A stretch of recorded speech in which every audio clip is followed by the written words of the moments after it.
TKP kami temukan 7 buah bom. Di TKP 1 itu 2 bom sudah meledak. Di TKP kedua ditemukan 2 bom sumbu bakar, kondisi sudah meledak namun tidak sempurna. Kemudian 2 bom sumbu bakar dengan casing pipa logam 3/4 inci, kondisi masih aktif. Dan 1 buah bom sumbu bakar dengan casing kaleng minuman, juga kondisi masih aktif. Dari awal tahun yang bersangkutan sudah mulai melakukan pencarian ya. Perasaan merasa tertindas gitu ya. Lalu yang bersangkutan juga memiliki motivasi dendam terhadap beberapa perlakuan terhadap yang bersangkutan. Yang bersangkutan, anak berkonflik dengan hukum ini terdapat dorongan untuk melakukan peristiwa hukum tersebut. Dorongannya di mana yang bersangkutan merasa sendiri, kemudian merasa tidak ada yang menjadi tempat untuk menyampaikan keluh kesahnya, baik itu di lingkungan keluarga, kemudian di lingkungannya itu sendiri maupun di lingkungan sekolah. Yang harus menjadi highlight adalah bagaimana upaya peningkatan perlindungan dan keamanan anak di lingkungan satuan pendidikan, bahwa anak-anak di sana itu bisa belajar, bisa berinteraksi, tidak mendapatkan kekerasan.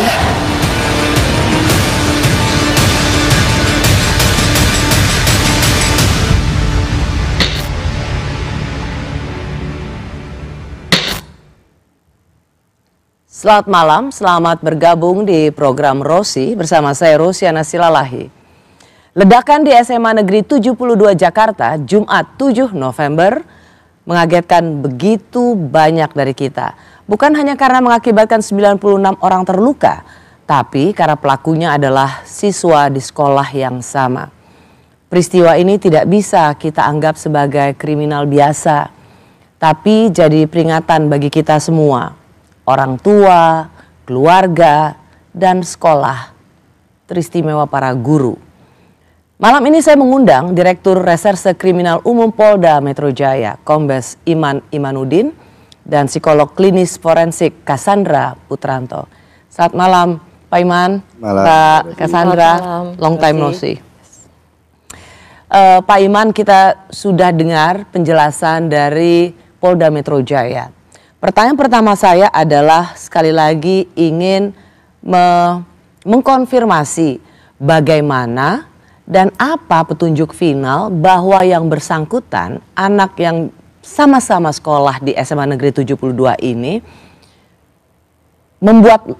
merakit bom, membuat ledakan itu karena motifnya adalah perundungan atau bullying. Dari mana polisi bisa kemudian menetapkan inilah motif tunggalnya? Ini Mbak, jadi pasca kejadian itu kami kan melakukan upaya pemeriksaan terhadap saksi-saksi yang ada. Kemudian dari hasil temuan-temuan di TKP juga kebetulan kami memperoleh petunjuk dari temuan di TKP itu. Termasuk pasca kejadian kan kami melakukan pemeriksaan juga ke rumah yang bersangkutan. Nah di sana kami menemukan petunjuk ada keluhan dari anak berkonflik dengan hukum ini. Apa yang mengindikasikan itu? Kami menemukan satu catatan. Oh, catatan maksudnya? Catatan di bukunya yang bersangkutan. Oh, diary? Ya, semacam itulah, Mbak. Oh, jadi anak sekarang dia tetap menulis diary? Faktanya kami temukan itu. Di sana ada semacam keluhan dari yang bersangkutan itu bahwa merasakan sendirian, kemudian tidak memiliki teman untuk curhat atau berkeluh kesah gitu kan. Akhirnya mencari cara sendiri. Oke, jadi Pak Iman, ia punya semacam catatan harian atau diary yang rasanya untuk anak sekarang itu jarang. Ya. Mungkin kalau anak remaja di tahun 80-an ya, tapi ia menuliskan itu. Betul. Sejak kapan? Kalau di catatannya itu sejak yang bersangkutan masuk SMA. Ya, namun cerita isinya memang cukup lama. Oh, sejak kapan? Apakah sejak dia masuk di SMA itu atau termasuk bagaimana masa kecilnya, pengalamannya, memori kolektifnya? Nah, sebagian memang berbicara tentang perjalanan dari hidupnya, masa kecil ya. Ingatannya. Nah, cuma memang kami belum mengkonfirmasi itu kepada yang bersangkutan karena saat ini kami lebih mengedepankan pada pemulihan kondisi kesehatannya dulu. Ya, sangat dimengerti. Jadi polisi mendapatkan informasi atau petunjuk itu tadi yang seperti Pak Iman katakan karena dia punya diary ya, semacam catatan harian yang melukiskan perasaan hatinya. Ya, begitupun juga kan ada temannya yang menyampaikan, ada salah satu teman yang menyampaikan bahwa yang bersangkutan pernah mengatakan sesuatu yang kemudian sebenarnya sempat si teman teman dekat lah ya, teman dekat, teman mainnya tidak bisa dikatakan teman main ya karena lebih banyak sendiri sebenarnya. Kalau menurut keterangan para teman-temannya lebih banyak sendiri. Tapi pernah pada satu ketika berbicara kepada seseorang di antara temannya itu ingin melakukan sesuatu yang sering dia lihat gitu. Sering dia lihat itulah yang kemudian rilis dari Polda Metro Jaya adalah dari internet. Ya. Oke. Saya Mbak Cassandra ketika mendengar kata bullying dan kemudian ini mengakibatkan seorang anak di bawah umur bisa merakit bom dan meledakkan area-area tertentu dalam sekolah. Ini apakah Anda sebagai seorang psikolog forensik merasa ini menjadi sebuah sejarah pertama dalam kasus anak yang berkonflik dengan hukum? Saya yakin sampai saat ini memang belum pernah terjadi di Indonesia. Ini yang pertama kali terjadi ya Pak Iman ya. Seorang anak terlibat di dalam tindakan peledakan yang dilakukan terhadap orang lain tentu saja dalam jumlah banyak mengakibatkan luka-luka dengan menggunakan alat peledak yang dia rakit sendiri. Ini merupakan kejadian hukum yang pertama gitu. Kalau sebagai seorang psikolog forensik yang sudah banyak melihat kasus bahwa ini yang pertama, apa yang pertama kali waktu mendengar berita ini, apa yang pertama kali ada dalam benaknya seorang Cassandra? Pertama kali tentu harus ada, sebagai psikolog forensik tentu harus ada prosedur yang sama ya, yang jelas. Tapi as a human being, yang jelas maksud saya dalam arti begini, yang pertama kali harus terperiksa itu adalah alat ledaknya. Membuat saya sangat tertarik adalah berapa jumlah alat peledaknya, dia dapat dari mana, lalu bagaimana dia bisa belajar, apakah ada peran orang lain dalam hal ini, apakah dia terinspirasi oleh hal tertentu, lalu kemudian lewat secara langsung atau lewat media, karena sudah pasti biasanya yang pada beberapa kasus lain di luar negeri itu terpapar melalui media sosial, internet begitu. Jadi bisa belajar sendiri. Jadi ini yang memang harus dibuktikan, harus dicari. Lalu kemudian yang kedua baru mengarah kepada alat barang-barang yang ditemukan di TKP. Jadi misalnya ada senjata dan lain sebagainya, lalu ada tulisannya. Dan itu sudah langsung menarik perhatian apakah memang ada unsur bullying ini memang bisa terbukti dan dibuktikan. Lalu kemudian apakah ada unsur pengkultusan kepada tokoh-tokoh tertentu, pengidolaan terhadap tokoh-tokoh tertentu. Lalu kemudian yang ketiga yang paling menarik tentu adalah profil psikologis dari anak ini sendiri. Pertanyaan saya begini Mbak Cassandra, saya pernah mendengar statement Mbak Cassandra, Anda tidak terlalu yakin kalau motif utamanya adalah perundungan atau bullying. Betul. Apakah Anda masih tetap belum yakin bahwa bullying adalah motif utama anak berkonflik dengan hukum ini merakit bom dan melakukan ledakan, atau sekarang ada perubahan dalam pernyataan Anda?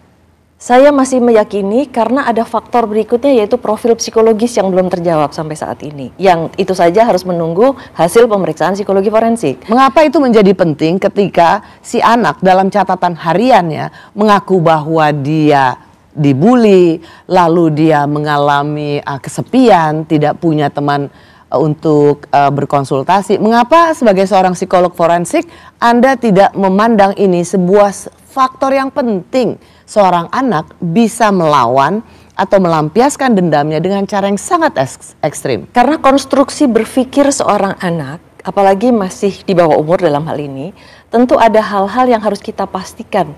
Ini yang memang harus diperiksa, bagaimana dia memaknai kejadian-kejadian di sekitarnya. Atau yang selama ini? Betul, bahwa apakah memang sesuatu yang terjadi itu adalah sebuah realita atau di dalam bayangan pikirannya dia sendiri, atau apakah memang sudah terjadi. Bullying itu, perundungan itu kan berarti luas, ada perundungan fisik, psikologis, verbal, sosial, diasingkan dan lain sebagainya. Nah, semua itu harus terbukti. Dan yang paling penting adalah bahwa pemicu, saya bertanya nih, apakah ini penyebab atau pemicu? Kalau misalnya memang pelakunya adalah teman-teman di SMA 72, apakah ini akan menempatkan teman-teman di SMA 72 sebagai pelaku perundungan, sementara akhirnya pelaku peledakan ini juga akhirnya menjadi korban perundungan. Tetapi kalau misalnya ternyata juga melibatkan riwayat perundungan, artinya sudah terjadi dari SD, SMP, atau mungkin di rumah, atau di lingkungan keluarga, bahwa yang bersangkutan ini adalah korban. Nah, kita kembali lagi kepada konstruksi berpikir. Tapi Anda sedang tidak melindungi kepala sekolah, para guru dari SMA 72 kan? Tidak, artinya kami tentu saja sebagaimana terbiasanya psikolog forensik bekerja sama dengan kepolisian, kan kami mencari bukti. Ya. Kalau bukti itu belum ada, tentu belum bisa menyampaikan kepada publik bahwa itu udah pasti. Ya, dan sebenarnya Rosi mengadakan dialog ini bukan untuk mencari siapa yang salah, tetapi sesungguhnya mencari duduk soalnya. Ya. Kita mungkin malam hari ini juga nggak bisa tahu apa yang terjadi, tetapi sebuah peristiwa yang sangat mengenaskan, mengejutkan, menyedihkan yang terjadi di SMA Negeri 72 itu harus jadi peringatan bagi kita semua.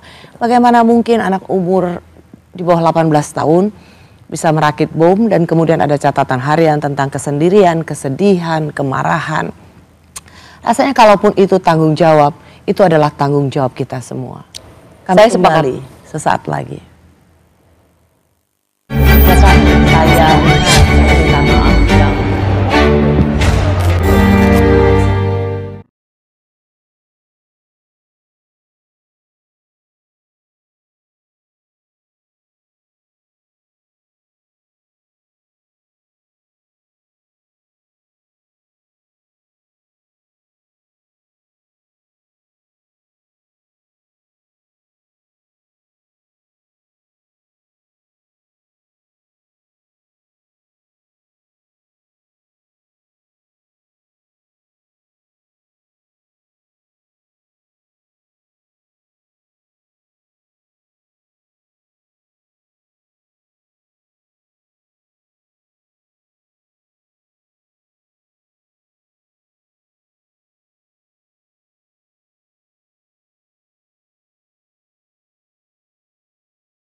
Terima kasih Anda masih di program Rosi.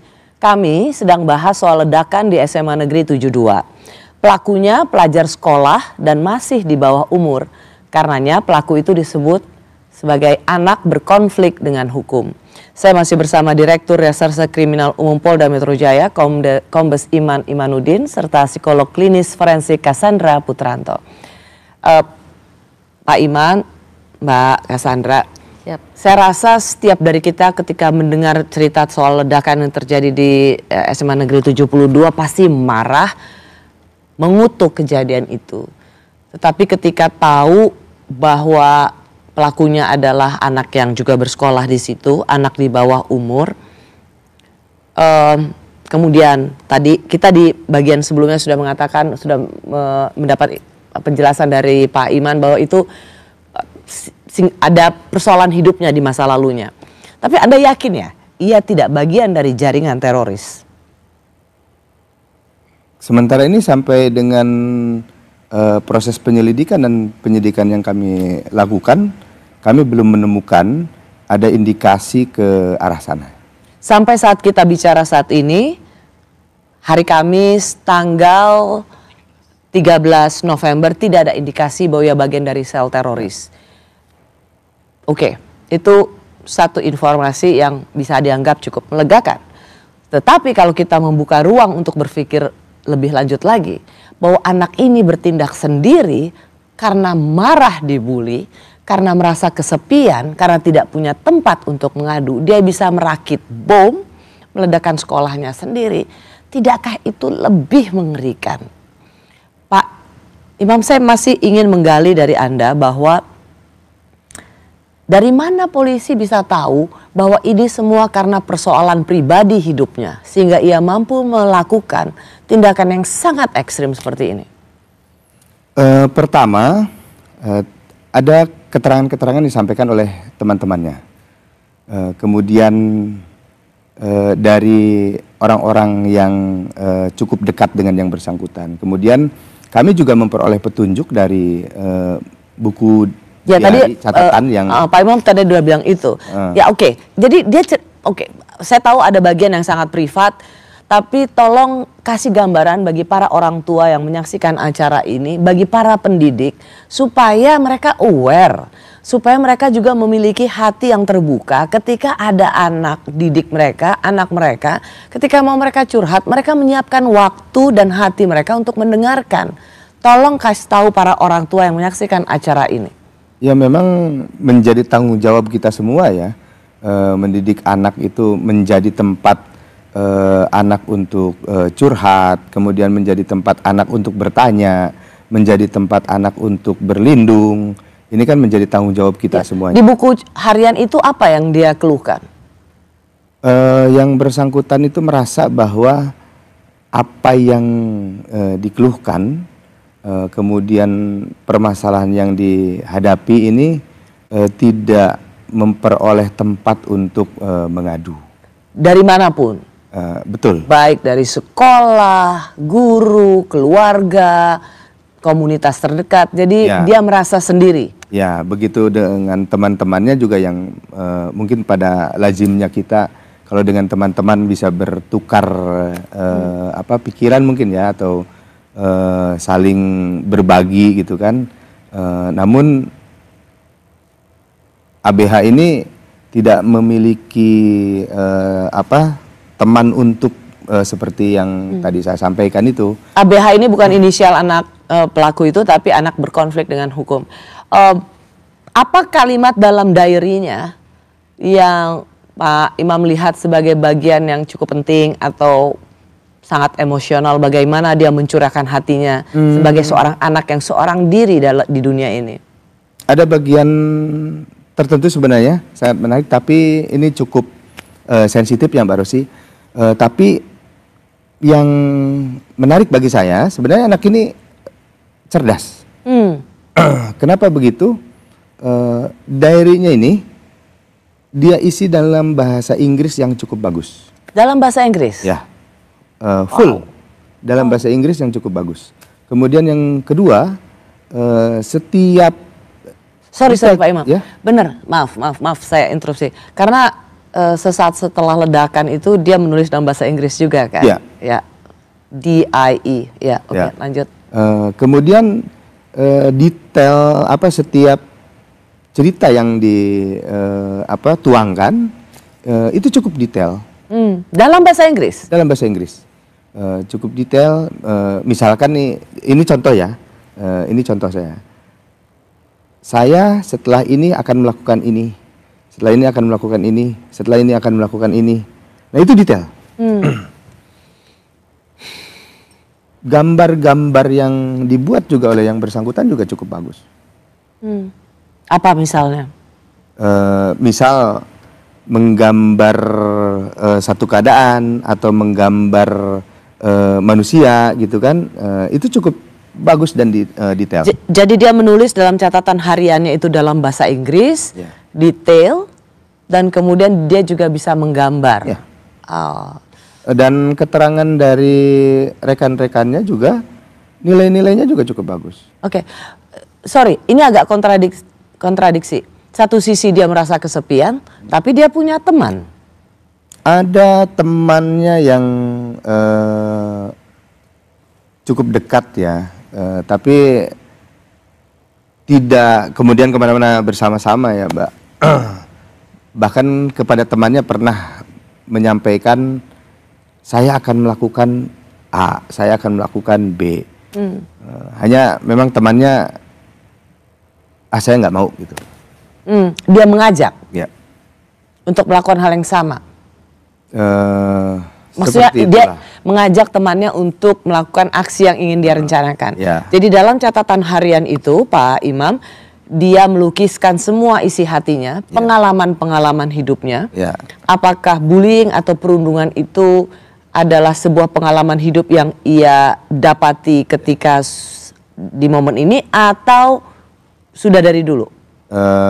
Ada satu catatan di masa kecil, bahkan itu secara detail disampaikan, A, B, C gitu, dituangkan di situ juga. Jadi bisa dibilang bahwa Mbak Cassandra tolong lengkapi, memaknai catatan harian ini bahwa bisa dibilang dia mencurahkan hatinya dalam diary itu, bahwa dia memaknai hidupnya sebagai anak yang selalu diolok-olok, anak yang selalu diledek Dalam bentuk bully tadi? dalam bentuk bully atau perundungan, dan itu menjadi catatan ingatan dia. Betul. Sampai usia saat ini. Dan itulah alasannya mengapa harus dilibatkan psikolog forensik dalam hal ini untuk melakukan penilaian-penilaian terhadap bukti-bukti yang ada. Baik dari sisi keterangan teman-temannya, orang tuanya, fakta-fakta yang ada, tulisan-tulisan tangannya. Karena kita bisa melihat anak ini cerdas secara intelektual, tetapi belum tentu cerdas secara Menulis emosional. catatan harian dalam bahasa Inggris itu gak gampang betul, loh. Betul, dan detail. Detail. Ya. Lalu kemudian cerdas secara sosial, cerdas secara spiritual, kita belum tahu. Nah, itu yang harus kita periksa. Nah, yang apalagi dengan adanya pengalaman-pengalaman masa lalu, rekaman-rekaman yang dia simpan, terutama ada kejadian bully di masa lalu. Jadi ini kita harus betul-betul membedakan faktor penyebab utama, faktor penyebab penyerta, faktor pemicu yang memicu kenapa dia lakukan sekarang, kenapa tidak dulu. Dan kembali lagi ada bukti-bukti tadi bahwa ada tulisan, ada perencanaan, ada persiapan yang sangat matang bahwa mungkin dia belajar bagaimana cara melakukan. Nah, ini yang justru harus diperiksa secara forensik. Mungkin gak sih anak di bawah umuran, berapa umurnya, 17 tahun? 17. Ya. Melakukan itu sendirian? Ya, kenyataannya ini terjadi. Nah, ini justru yang harus diperiksa, apakah memang dia tidak ada interaksi dengan orang lain, apakah dia mendapatkan idenya murni dari internet, atau dari game, atau dari video, atau misalnya rekaman ini juga mesti diverifikasi. Kalau dari sisi psikologi forensik harus ada verifikasi terhadap segala temuan-temuan yang diperoleh. Jadi misalnya dari catatan, apakah di catatan tersebut dia ada ide dari orang lain, apakah dari kekerasan yang tadi misalnya, atau bullying tadi misalnya dicatat apakah murni dari teman-teman SMA 72 atau dari sebelumnya, apakah juga ada kekecewaan terhadap keluarga, terhadap barangkali anggota keluarga yang lain yang ikut menjadi faktor memicu sampai pada hari itu dia datang dengan semua perencanaan yang sudah matang. Nah ini yang justru harus dibuktikan. Apalagi Gini, Mbak Cassandra, bukankah anak di bawah umur itu bagaimanapun juga disebut di bawah umur karena ia masih memiliki situasi di mana masih labil, belum bisa memutuskan sendiri. Apa wajar anak di bawah umur ini mampu merencanakan, membeli bahan-bahan kimia atau yang mampu meledakkan itu seorang diri tanpa ada mentoring? Katakan belajar dari social media, dari global platform. Tapi apakah itu mungkin? Tanpa orang dewasa atau komunitas sekecil apapun itu yang memberikan dia semacam mentoring. jawaban saya yang pertama adalah pasti dilengkapi oleh kapasitas intelijensi yang Karena anak cukup. ini pasti cerdas. Cerdas. Lalu kemudian di zaman sekarang ini sangat mudah sekali untuk mengakses informasi-informasi, muatan-muatan, ide-ide, dan persoalannya adalah ketika ada kebencian yang dari masa lalu bertumpuk-tumpuk, yang tidak terselesaikan dan anak ini sendiri juga tidak punya ruang untuk menyampaikan. Tapi kembali lagi semua ini kan harus dibuktikan dalam sebuah pemeriksaan. Segala Satu sisi dugaan memang harus ada pembuktian pemeriksaan untuk segala proses dugaan. hukum. Tapi Mbak Cassandra, buat saya dan pasti bagi banyak orang tua yang di sini, ini harus betul-betul diselidiki sampai akarnya. Betul. Karena kita tidak ingin ini harus menjadi peristiwa pertama. Jangan ada peristiwa lainnya. Pasti orang sangat marah dengan anak ini. Pasti marah, mengutuk mungkin. Tapi kalau kita mendengar cerita tentang anak ini, wow. Si pelaku ini adalah sesungguhnya korban dari kita semua, orang-orang dewasa, keluarga, para pendidik dan lain sebagainya.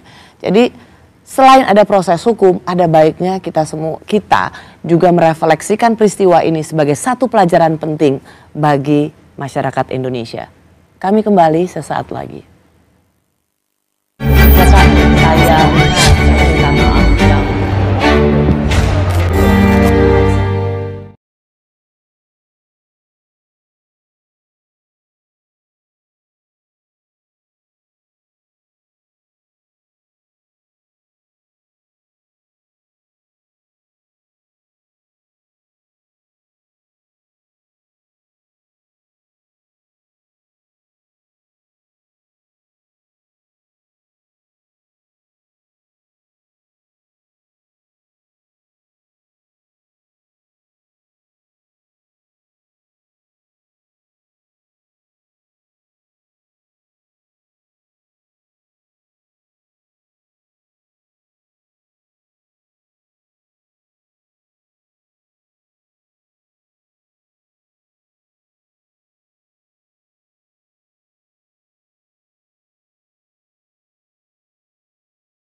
Terima kasih Anda di program Rosi. Kami sedang berbicara tentang ledakan yang terjadi di SMA Negeri 72. Saya masih bersama Direktur Reserse Kriminal Umum Polda Metro Jaya, Kombes Iman Imanuddin, serta psikolog klinis forensik Cassandra Putranto. Tadi ada soal bullying dan kemudian ada soal referensi.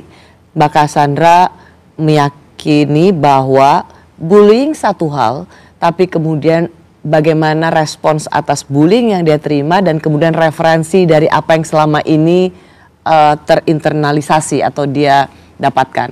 Polisi juga sempat menjelaskan bahwa selama ini tontonannya adalah dark webs atau video-video yang memang menyerukan soal kekerasan. Termasuk dari informasi yang didapatkan, ada 6 figur penjahat dunia yang mempengaruhi pelaku. Ada Eric Harris, Vladislav Roslavkov, Natalie Rupno, Dylan Roof, itu termasuk. Dari mana Anda, polisi, bisa sampai pada kesimpulan bahwa 6 orang yang disebut sebagai penjahat dunia, pelaku kekerasan itu, sebagai figur yang mempengaruhi si anak berkonflik dengan hukum di SMA 72 ini? Jadi ini Mbak, saat di TKP itu kami menemukan ada yang, kalau Mbak lihat itu ada yang mirip senjata ya. Awalnya kan kita menduga itu senjata api kan. Sebenarnya itu bukan senjata api. Nah di senjata itu ada tulisan-tulisan. Nah, lalu kemudian. Oh, dinamain senjatanya? Iya, ada tulisan brand tentaran misalkan. Ini kan kemudian kami gali siapa nih, gitu kan gitu. Ternyata ini ada benang merah dengan hasil olah digital terhadap perangkat yang kami temukan di rumah yang bersangkutan. Apa maksudnya gimana? Ada handphone, laptop gitu kan. Yang bersangkutan itu banyak melihat atau menonton video-video sebagaimana yang dilakukan oleh para tokoh-tokoh itu. Ada tokoh-tokoh seseorang yang melakukan penembakan massal misalkan. Kemudian ada seseorang yang melakukan pengeboman di satu tempat. Nah, jadi di TKP senjata-senjata itu, padahal itu kan bukan senjata menyerupai senjata, tapi dinamain sama dia. Dinamain. Tapi dan olah TKP di tempat kediaman anak berkonflik dengan hukum ini, kemudian ia juga menyaksikan video-video yang memang melibatkan 6 orang ini. Iya. Jadi cocok gitu. Iya. Dan 6 orang ini adalah tokoh pelaku kekerasan. Pelaku kekerasan yang itu cukup menarik perhatian publik ya. Ya bisa dikatakan cukup terkenal lah di dunia gitu kan. Jadi referensinya dunia ya, bukan Indonesia ya? Iya. Karena di Indonesia baru pertama kali ini terjadi. Yeah. No, I mean yes, tapi maksudnya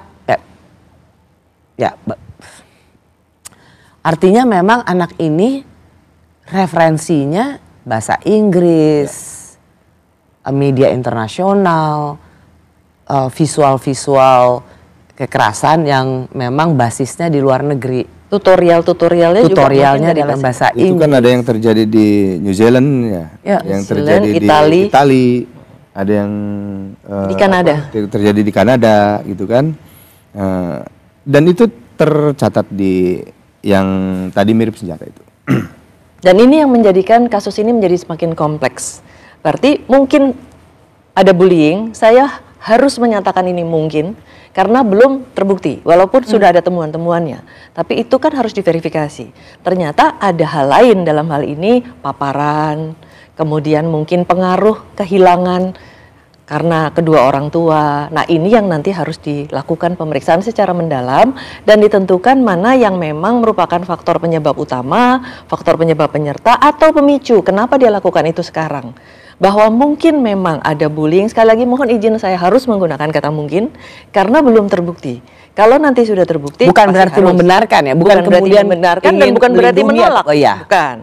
Tapi kan kembali lagi, tapi tidak sesederhana itu. Riwayat kekerasan itu tadi sudah didengar tidak hanya di masa kini, tapi juga dari masa lalu, dari SD, dari SMP mungkin sudah ada. Ini kan ekskalasi emosi yang berturut-turut. Nah, justru dengan pemeriksaan bisa dibuktikan, bisa dicarikan benang merahnya dan akhirnya ditentukan mana yang menjadi faktor penyebab utama, mana yang penyerta dan mana yang menjadi pemicu.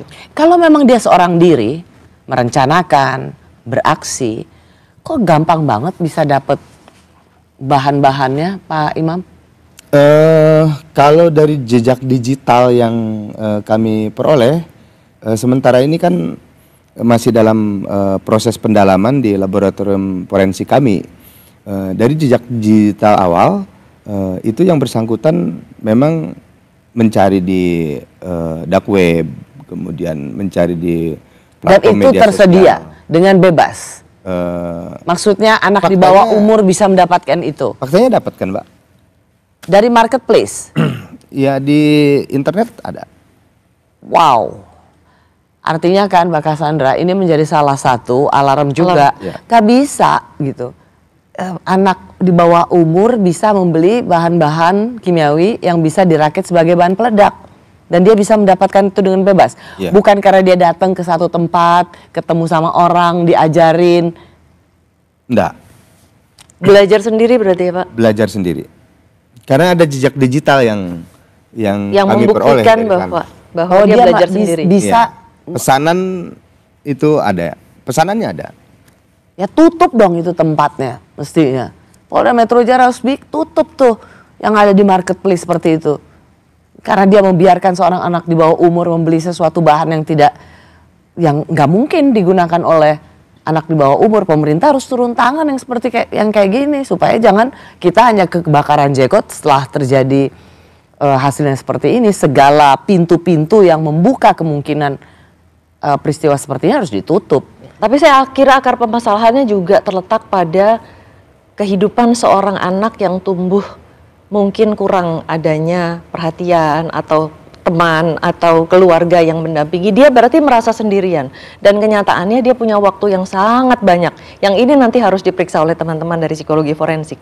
Bagaimana seorang anak di usia 17 tahun bisa mengadopsi berbagai macam ilmu sampai dia bisa merakit sendiri dan kemudian merencanakan sendiri dan sejumlah sampai 7 itu tadi mana yang mau diledakkan dengan langsung atau mungkin dengan remote, itu kan berarti sangat cerdas secara intelektual tetapi ternyata tidak cerdas secara emosional, sosial dan spiritual. Sama ini juga mungkin Mbak, ada yang pada usia itu dorongan eksistensi diri ingin menjadi orang yang terkenal itu cukup besar juga ya pada usia dan bahaya internet juga ya karena tapi makanya Pak Iman, saya masa sih dia bisa sendirian, masa dia tidak berada dalam satu komunitas media sosial atau komunitas grup chat di mana dia punya rasa keinginan untuk balas dendam, melakukan kekerasan itu semakin terendorse gitu. Dia kan seingat saya dia tergabung dalam grup chat kan atau komunitas di media sosial. Kalau dari jejak digital yang kami peroleh, memang yang bersangkutan itu melakukannya dengan sendiri. Ini memang ada korelasi. Persis, dia melakukan dengan sendiri. Tapi bagaimana dia terpancing, terendorse, terinspirasi, jadi lebih berani. Kan nggak mungkin dia cuma sendirian, hanya dengan lihat internet. Bukankah, apakah dia nggak tergabung dengan, rasanya dia tergabung dengan komunitas di media sosial yang memang terindikasi punya keterkaitan dengan kekerasan? Tidak ada, karena kegiatan sehari-harinya ya sekolah, pulang ke rumah, setelah di rumah juga sendirian, kemudian kegiatan lain selain itu adalah bersama temannya yang tadi saya sampaikan pernah diajak, kemudian pernah juga dikirimi video yang berisi dengan kekerasan. Itu satu temannya yang biasa kegiatan cosplay. Lainnya tidak ada. Keterangan dari orang tuanya juga begitu. Tetapi proses deradikalisasi idenya ini kan juga memakan waktu yang cukup panjang ya. Nah persoalannya adalah dia dapat dari mana ide-idenya, dan dari idola-idola yang dia baca, dia tonton, itu saya kira juga ikut berperan, yang harus diselidiki lebih lanjut, digali lebih lanjut, akhirnya mana yang sebenarnya lebih berperan dibandingkan yang lain, mana yang sebenarnya akhirnya betul-betul memicu dia melakukan kejadian ini sebenarnya. Karena kalau tidak salah memang dalam rilis Polda Metro Jaya semacam ada penjelasan yang bersangkutan juga mengikuti sebuah komunitas media sosial yang bisa dikatakan di situ juga mereka sangat mengagumi kekerasan. Jadi dia sendiri juga bergabung di media sosial yang memang memiliki ketertarikan dengan kekerasan. Oke lah, katakan antara ya dan tidak. Tetapi artinya ia seorang yang cerdas, merasa kesepian, dibully, diolok-olok, diejek sejak dahulu kala, tidak punya tempat untuk mengadu, tidak merasa punya keluarga di mana ia bisa melampiaskan kesepiannya, kesedihannya, dan kemudian membalas itu semua dengan cara meledakkan sekolahnya. Rasanya ini tidak saja harus buat saya soal pemidanaan, silahkan karena ada korban. Tetapi yang lebih penting adalah para psikolog forensik tolong membantu untuk melakukan penelitian. Karena si pelaku ini juga adalah menjadi korban dari anak-anak kita semua. Kami kembali saat lagi.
Terima kasih Anda masih di Rosi.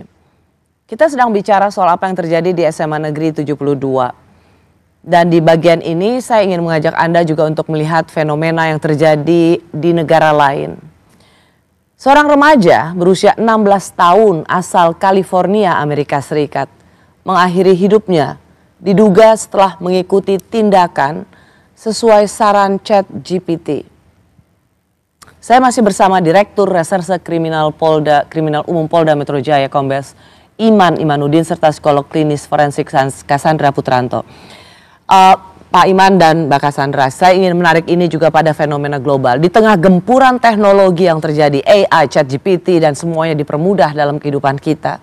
Tetapi ternyata ada resiko atau harga yang harus dibayar yang juga harus kita antisipasi. Kalau tadi kita lihat apa yang terjadi di Amerika Serikat, seorang anak curhat dengan ChatGPT. Dia merasa sendiri, dia merasa kesepian, dia tidak tahu harus datang kemana, maka dia bertanya pada ChatGPT. Dan ChatGPT itu menyarankan ia untuk mengakhiri hidupnya. Kenapa ini cukup relate saya tanyakan pada Mbak Cassandra?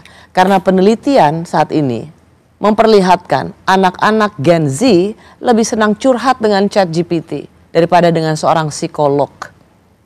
Ternyata saat ini ketika mereka lebih mudah dengan ChatGPT, mesin yang diajak bicara bisa memberikan jawaban bahwa ya, it's okay untuk mengakhiri hidupmu.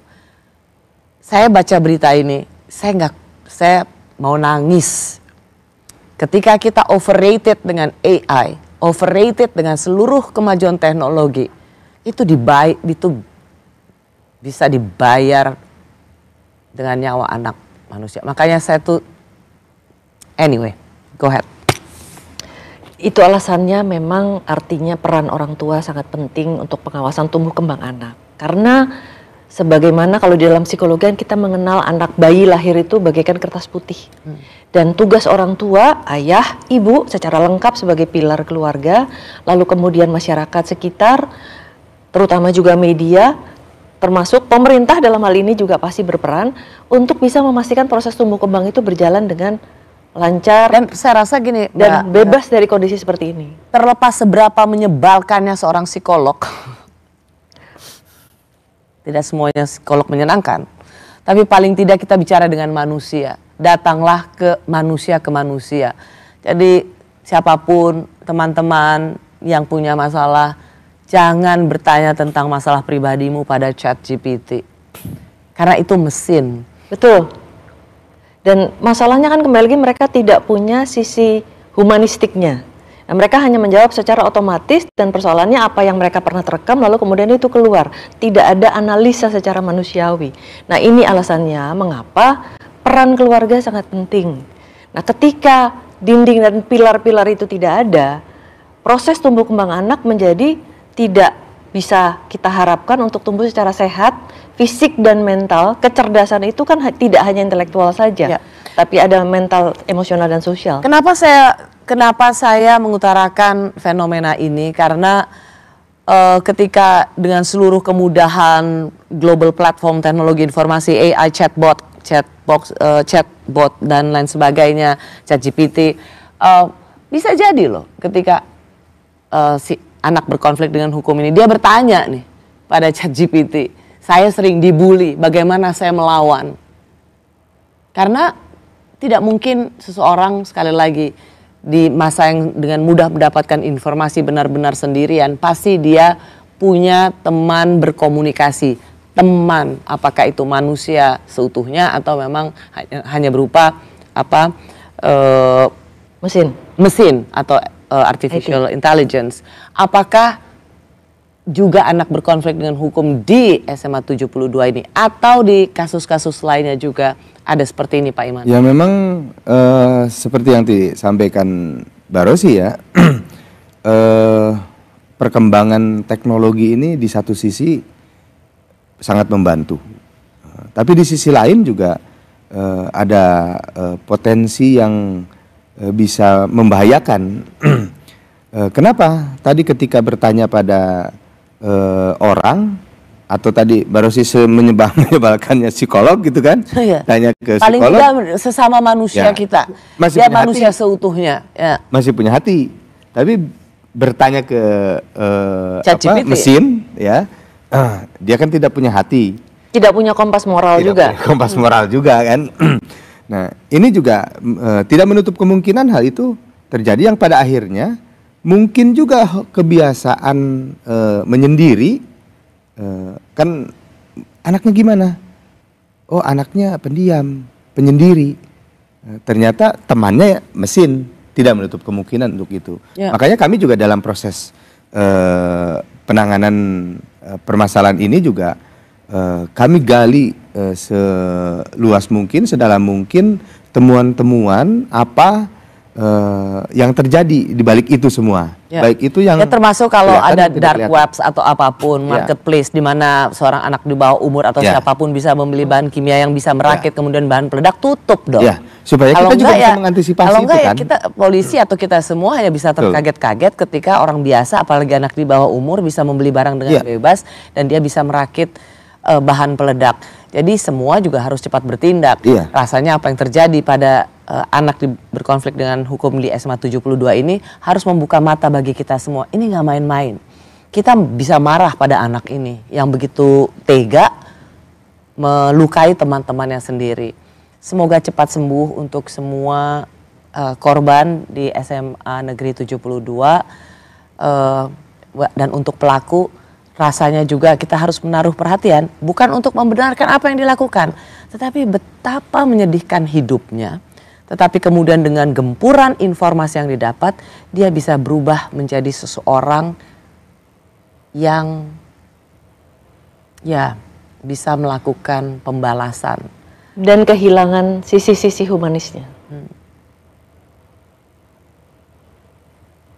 Anak ini pelaku, ia juga menjadi bagian dari korban di SMA 72.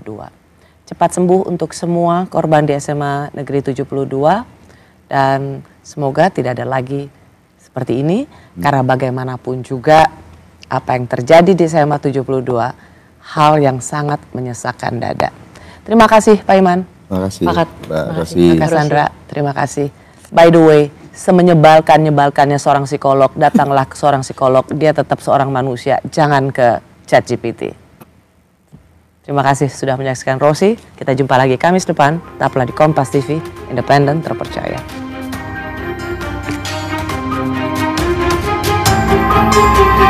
Thank you.